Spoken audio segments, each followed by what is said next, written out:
All right, welcome, ladies and gentlemen, to another edition of How Do I Do This Anyways?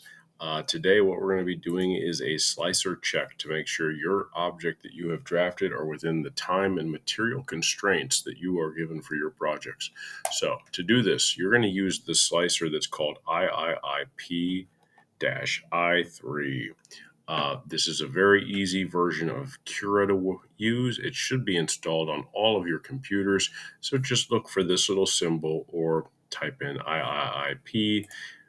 Look for it in your menu over here. You should be able to find it. I'm just going to double click on it or open it up here.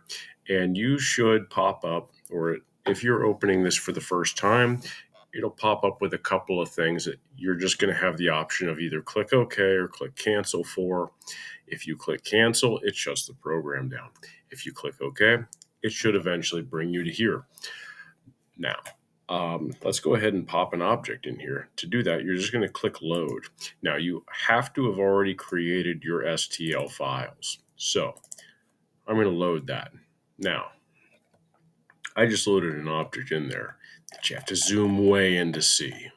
Okay, so if you're in this boat, you have to understand this is my print bed. This is 22 centimeters by 22 centimeters.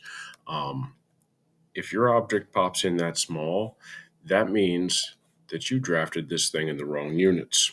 You need to come talk to me about that, unless it's actually supposed to only be like 2.5 millimeters across. In which case, you're good to go. Most of the time, that's not the case. Let's go ahead and grab something else. Here's a doodle from a project. Now, what the slicer does is it takes your 3D file, that STL file, and it breaks it into different layers to create a toolpath to kind of fabricate the thing that you want. Okay, so what I mean by that, come on, finish processing. Ooh, a little over 2 days.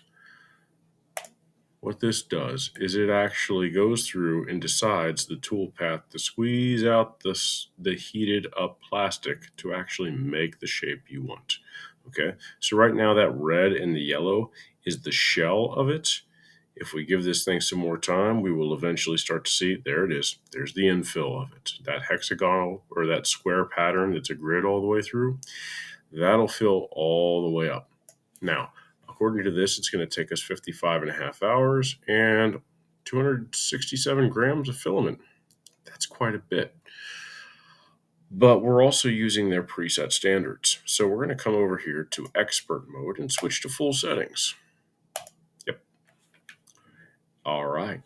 Now, actually, so first thing we're going to do is change this 2 millimeter height. If you do 1 millimeter or 0.1 millimeter height, you're going to have a very high resolution. That's great. Most of the time, you don't need it.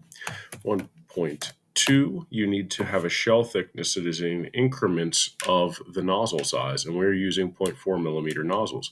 So change your shell thickness to 1.2.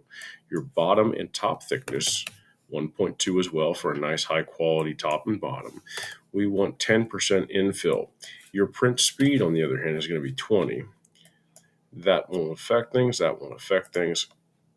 You want support everywhere, because otherwise, this structure, like right up here, I go to normal view, this section that's hanging out in the air would collapse. It would not be able to be supported. So you need to have support everywhere. And you also, I always print on a raft because, well, it makes your print adhere to the bed much better. Coming over here to the advanced, our nozzle size should be 0.4 millimeters. Your speed for retraction, just leave that at 40. Infill speed, we should take that back down to 20. And your top and bottom speed, leave those alone. Okay? And so now, with all of those things changed, that will give us our realistic print time. So if your print job is under what the constraints are, then you're golden. If not, you should probably talk to me about that again, because if it's over by only a couple of hours, I'll probably be able to still 3D print it for you. If you're over on the mass constraint, again, I'll probably still be able to 3D print it for you, but since you're outside constraints, you'll lose a couple of points. Your other option is to redraft it, make it smaller, make it thinner, etc., etc. Okay, so this is your tutorial on what that is. And just to show you guys, this is the bridging and rafting material. The raft is down here at the bottom.